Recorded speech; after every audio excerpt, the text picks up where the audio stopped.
The post and core resin pattern, which was fabricated directly in the patient, is ready to be sent for casting.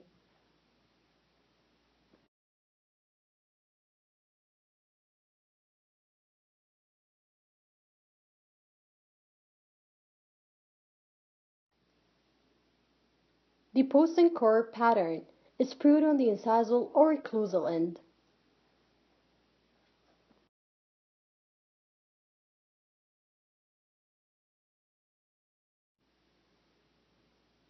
And then attached to the crucible former. The pattern is painted with a surface tension reducing agent.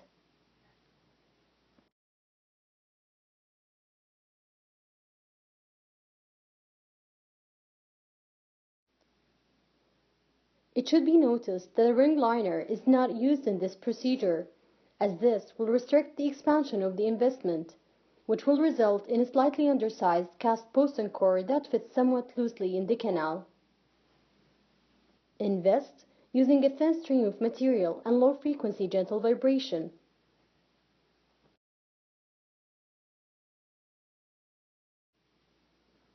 Place the ring in the burnout oven and heat it slowly to the casting temperature. The investment pattern should remain in the burnout oven for 30 minutes longer to ensure complete elimination of the resin. The casting alloy is placed in the crucible and heated to the melting point.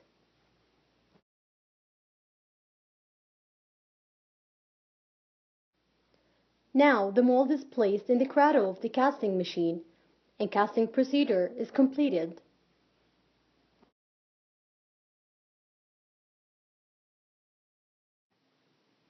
To retrieve the casting, the investment is trimmed from the bottom end of the ring.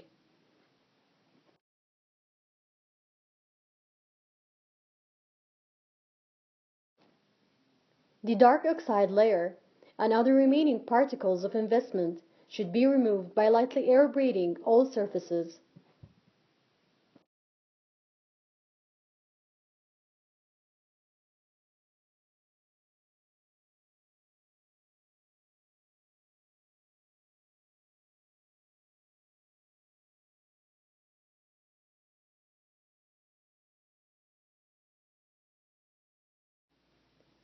A 1.5-inch diameter cutout disc is used to remove the sprues. The contouring of the surfaces where the sprues were attached is completed with a number 8 aluminum oxide coral wheel on a mandrel.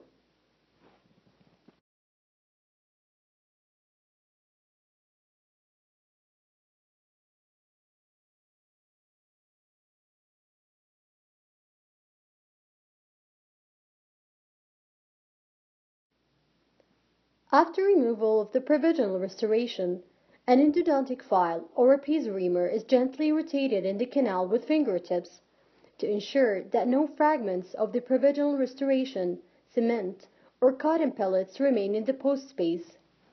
Before trying the post space is measured to ensure that the post has the correct length.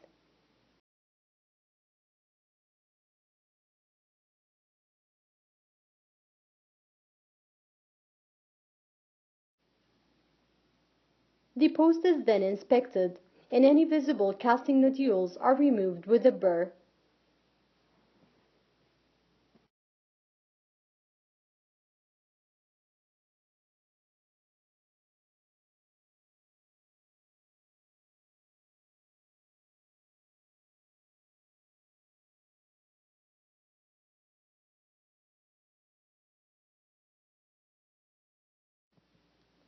The fit of the post and core in the tooth is checked by seating it with light pressure.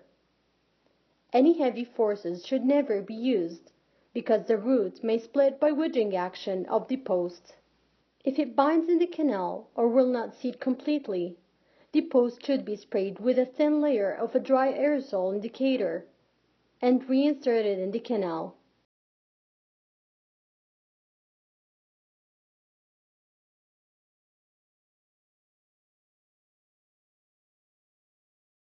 Any shiny spots devoid of the green indicator are relieved using a carbide burr number 330.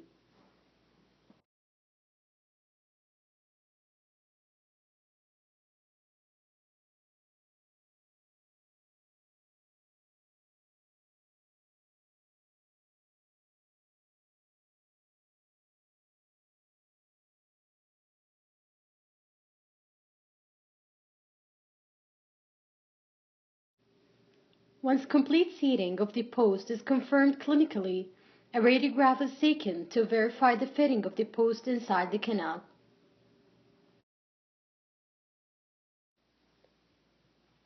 All the disclosing materials must be completely removed from post surface prior to cementation.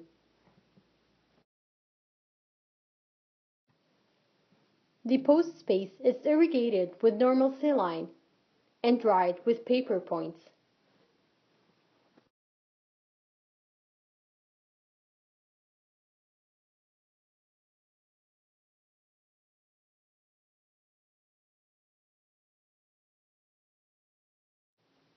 In this video, we're going to use glossionomer luting cement.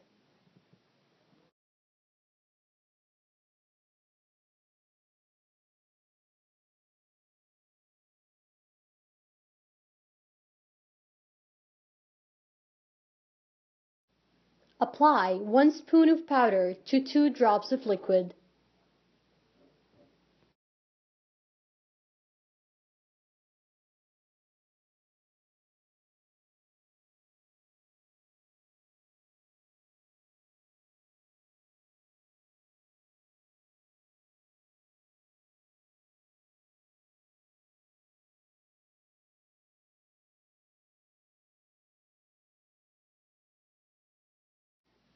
Mix using a metal or a plastic cement spatula. Add the powder to the liquid in one portion.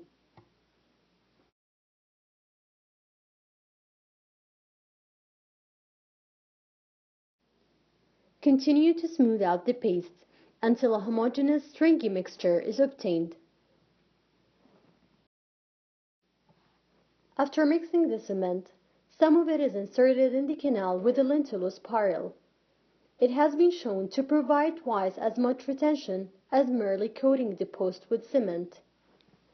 The post is slowly inserted into the canal to allow the escape of excess cement, allowing the post to seat completely and to reduce the hydrostatic pressure which could cause root fracture. When the cement is hard, the excess is removed.